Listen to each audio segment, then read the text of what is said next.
There are moments in media that look small when they happen, almost invisible, but later you realize they were the first crack in the wall before everything changed. A glance, a like, a name that suddenly starts appearing where you didn't expect it.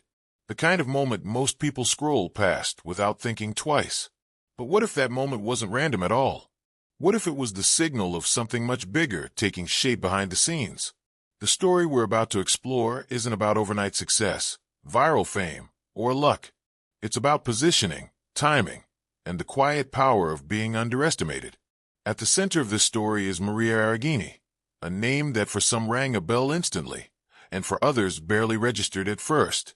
For a long time, she existed in a strange space, highly visible, yet rarely analyzed beyond the surface. People noticed her presence, her confidence on camera, her ability to command attention without forcing it. But very few stopped to ask the more important question: how does someone build relevance in one of the most competitive media ecosystems in the world without shouting for it? To understand that, you have to rewind, not to a dramatic breakthrough, but to the slow accumulation of credibility. In sports media, especially at the highest level, nothing is accidental. Every appearance, every question asked, every moment of composure under pressure is part of a longer equation.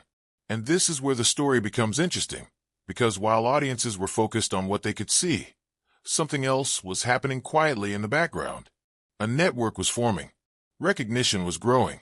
Not the loud kind, but the kind that matters to decision makers. The kind that opens doors without announcing it publicly. At the same time, attention from unexpected directions began to surface. Attention that sparked curiosity, speculation, and conversations that never quite reached a conclusion. Among those observing was Conor McGregor, a figure who understands visibility, branding, and power dynamics better than almost anyone in modern sports. But here's the key detail you need to remember. This story is not about him. His presence is not the destination, but the signal. A signal that something about this broadcaster stood out in an environment saturated with faces, voices, and personalities, all competing for relevance. As we move forward, resist the temptation to jump ahead or assume where this is going. The most important parts of this story are the ones that reveal themselves slowly. And before we continue, I want you to do one more thing. In the comments, write "still here" if you're genuinely following every word. That's how you lock yourself into the experience. What comes next depends on understanding how influence actually works when nobody is looking. If you're still here, don't say anything yet. Just keep listening, because this is where most people lose the thread. Influence in modern media isn't built by being everywhere. It's built by being exactly where you need to be at the right time, with the right level of restraint. That's a lesson few learn early, and even fewer execute correctly. As Maria Arreghini's career continued to evolve, her presence became increasingly associated with environments that demand precision, discipline, and credibility. Working within the orbit of Real Madrid TV is not just a role, it's a filter. Only those who can handle scrutiny, global attention, and internal expectations last there. Every interaction is measured, every word weighed. And yet, within that structure, she managed to maintain something rare: individuality without disruption. This is where perception and reality begin to diverge. From the outside, it can look effortless, even ornamental. But behind the scenes, the pace is relentless. Interviews are not conversations. They are strategic moments. Access is not guaranteed. It's earned repeatedly. And slowly, without dramatic announcements or viral headlines, her professional footprint expanded. People in adjacent industries started paying attention, not because of noise, but because of consistency. This is also the phase where silence becomes a weapon.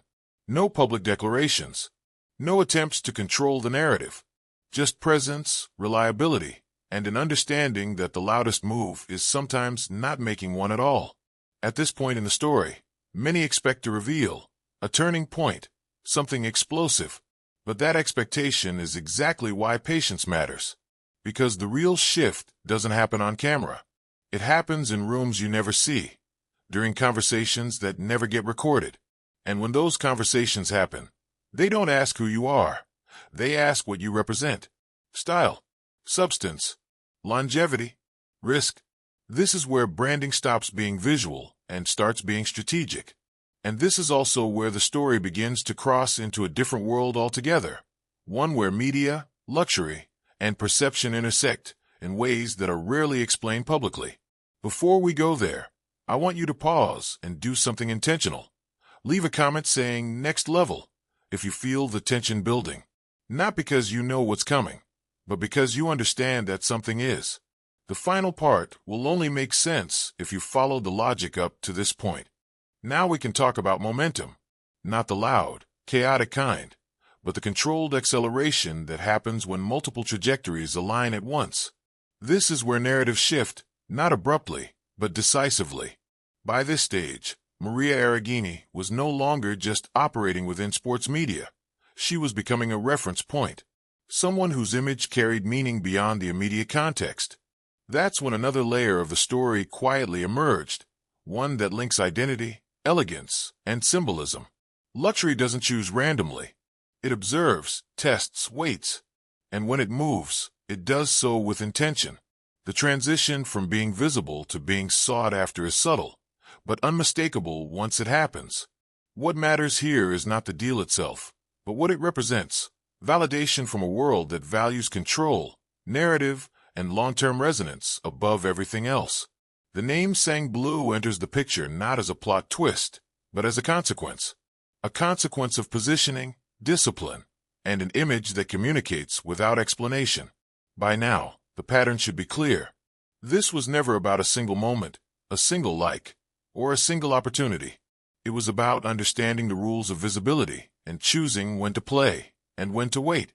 And that's why this story matters beyond one person. It's a case study in modern influence, how credibility compounds, how restraint amplifies presence, and how the most powerful moves often happen when no one is watching.